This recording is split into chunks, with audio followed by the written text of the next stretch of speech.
আমাদের সচিবরাও বলছে, এ কথাটা কিন্তু মাইন্ডেড।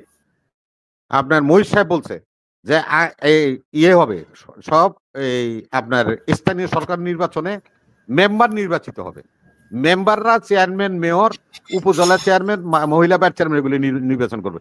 এইটা হলো বুনিয়াদী গণতন্ত্র। আইয়ুব খান শুরু করেছিল, কে তাড়ানোর জন্য 30 লক্ষ লোকের শহীদ হতে হয়েছে। আবার সে জায়গায় মহিউদ্দিন চৌধুরী ফেরত যেতে চায়। এদের কথা কান দিয়ে লাভ নাই। 30 সাল পর্যন্ত যদি উনি গণভোট করে থাকতে পারে, আমাদের কিসের আপত্তি? আমরা রাজনীতি করি, রাজনীতি করবো জনগণ না, ওরে যাবে না। আমি শুনেন একটা কথা বলি, এই যে কথাগুলি লিখছে এরা সব আওয়ামী লীগের লোক, যারা ইউনূস সাহেবের লোক এখন সম্পর্ক করতেছে। আপনার 64 জেলায় 64 জন গভর্নর হবে আর একজন রাষ্ট্রপতি হবে, তাহলে বাকশালে ফিরে গেলাম। আরেকটা জিনিস আপনি দেখেন, এদের একটা থট, সেটা হলো কি, আমাদের সচিবরাও বলছে, এ কথাটা কিন্তু মাইন্ডেড। আপনার মহিষ সাহেব বলছে যে ইয়ে হবে সব, এই আপনার স্থানীয় সরকার নির্বাচনে মেম্বার নির্বাচিত হবে, মেম্বাররা চেয়ারম্যান, মেয়র, উপজেলা চেয়ারম্যান, মহিলা ভাইস চেয়ারম্যান এগুলি নির্বাচন করবে। এইটা হলো বুনিয়াদী গণতন্ত্র। আইয়ুব খান শুরু করেছিল। এই মেম্বাররা টাকা খাইয়া একজনের চেয়ারম্যান বানাইতো, একজনের থানা চেয়ারম্যান বানাইতো, জেলা চেয়ারম্যান বানাইতো। এই মেম্বাররাই টাকার ছড়াছড়ি হয়েছে, যে আইয়ুবকে তাড়ানোর জন্য 30 লক্ষ লোকের শহীদ হতে হয়েছে। আবার সে জায়গায় মহিউদ্দিন চৌধুরী ফেরত যেতে চায়। এদের কথা কান দিয়ে লাভ নাই। 30 সাল পর্যন্ত যদি উনি গণভোট করে থাকতে পারে, আমাদের কিসের আপত্তি? আমরা রাজনীতি করি, রাজনীতি করবো জনগণের জন্য। করলাম না রাজনীতি, হাত পাও দিয়ে বাসা বয়ে থাকবো, জানে বা কোবা কই করেন গা, সার সাবার জুবাই সাহেব 3টা মরতে আরো কয়টা মরে দেন। এইগুলি এত ফালাইয়েন না। যারা লিখতেছেন বাস্তবে মাঠে আপনারা ছিলেন না। আপনারা হলেন আওয়ামী লীগের লোকে ছিলেন, বিজয় মিছিল করবেন মনে করছিলেন 5 তারিখের পরে। আপনাকে মা আপনার ঘরে হেলাইয়া লাইতেইয়া ইন্ডিয়া চলে গেছে পলাইয়া।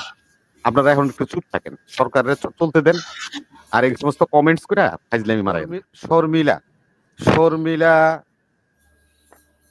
দাস ভারতের একজন বিখ্যাত লেখক এবং সাংবাদিক। তিনি কালকে একটা আর্টিকেল লিখেছেন, ভারতের সব পত্রিকা আছে এবং বাংলাদেশ, ভারতের বাইরে তো লন্ডন অবজারভার, টাইমস এরাও এই আর্টিকেলটা ছাপছে। নির্মলা ঘোষ বলতেছে যে বাংলাদেশের স্বাধীনতার সময় উনি দীর্ঘদিন তদন্ত করে দেখলো মাত্র 1 লক্ষ লোক মারা গেছিল, শহীদ হয়েছিল। এখন এই নির্মলা ঘোষ কে? আমাদেরকে সব বিষয়ে এইভাবে বিতর্কিত করার চেষ্টা করছে। এগুলি থেকে আমাদের দূরে থাকতে হবে। জি, আমি ডক্টর নাজমুল হাসান কলিমুল্লাহ স্যার যেটা বলেছেন, আমাদের প্রধান বিচারপতি তত্ত্বাবধায়ক সরকার হতে পারে, রূপান্তর হতে পারে, আপনি যেটা বলছেন সেটা সেরকমই, মানে বিষয়টা সেভাবেই হতে পারে। আপনার নোমেনক্লেচার হয়তো চেঞ্জ হবে, যেটা আমাদের অ্যাটর্নি জেনারেল মহোদয় বলেছেন যে আপনার তত্ত্বাবধায়ক শব্দটি প্রযুক্ত হতে পারে আপনার অন্তর্বর্তী সরকারের স্থলে। হ্যাঁ, অ্যাটর্নি জেনারেল, সরি। তো এটা কি মানে কিভাবে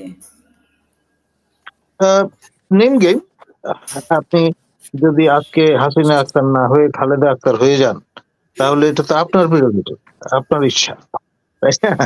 যদিও অনেকবার মালেক ভাই, আমাদের যুক্তরাজ্য বিএনপির সভাপতি, তিনি আপনাকে নাম পরিবর্তনের জন্য বারংবার অনুরোধ করেছেন। এখন একটা পর্যায়ে আপনি যদি কনভিন্স হয়ে নাম পরিবর্তন করেই ফেলেন, তাহলে কি করার থাকতে পারে? একটা এফিডেভিট করতে হয় জনসমক্ষে, সেরকম হয়তো একটা গণবিজ্ঞপ্তি জারি করে সেটা করতে পারা যেতে পারে। খুব শীঘ্রই কিছু একটা পরিবর্তন হতে যাচ্ছে, এটা থেকে এটাই বোঝা যায়। Something is cooking, yes. জি, আমরা শেষ করব। আপনাদের তিনজনকে অসংখ্য ধন্যবাদ। মাহমুদ ভাই, আপনি কিছু বলবেন? আপনার শেষ বক্তব্য 30 সেকেন্ডে প্লিজ। বলেন না ভাই, আমার চার্জ নাই, মোবাইল বন্ধ হয়ে যাবে। বাংলা, বিহার, উড়িষ্যা, তারপরে 7 সিস্টার সব নিয়ে একটা বাংলাদেশ গঠন করার একটা প্রচেষ্টা, এটা মানে এটা এই মুহূর্তের চাইতে এখন এটা গুরুত্বপূর্ণ বিষয় না। এখন গুরুত্বপূর্ণ বিষয় হচ্ছে নেশন বিল্ডিং। আপনি বাংলাদেশকে গড়ে তুলে দেখান না, সারা বিশ্বকে বিস্ময় করে দেখান না যে এই বাংলাদেশ এখন এখন এক্সপান্ড করতে পারে। এখন এই দেশটা 18 কোটি জনগোষ্ঠীর দেশ, আপনি নিজের পায়ে নিজে দাঁড়াইতে পারেন না এখনো। যদি দাঁড়ায়া সারা বিশ্বকে মানে বিস্মিত করতে পারেন এবং সারা বিশ্বকে তাক লাগাইতে পারেন, তখন যে আপনি ইখতিয়ার উদ্দিন বখতিয়ার খলজি, আপনার যারা দেশ বিদেশ জয় করছে, তারা নিজের শক্তিমত্তাকে এস্টাবলিশ হয়েছে, হওয়ার পরে তারা এক্সপান্ড করছে। হ্যাঁ, এক্সপান্ড করতে আমি আপনার উচ্চাবিলাস থাকা খারাপ না, ভালো, কিন্তু আপনি সিরা খাতায় বসে শুয়ে আপনি স্বপ্ন দেখবেন, এটা তো হয় না।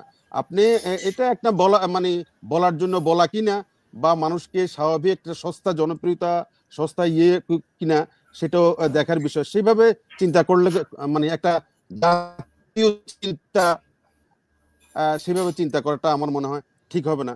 বাস্তব ভিত্তিক এবং প্র্যাগম্যাটিক হওয়া উচিত। ধন্যবাদ।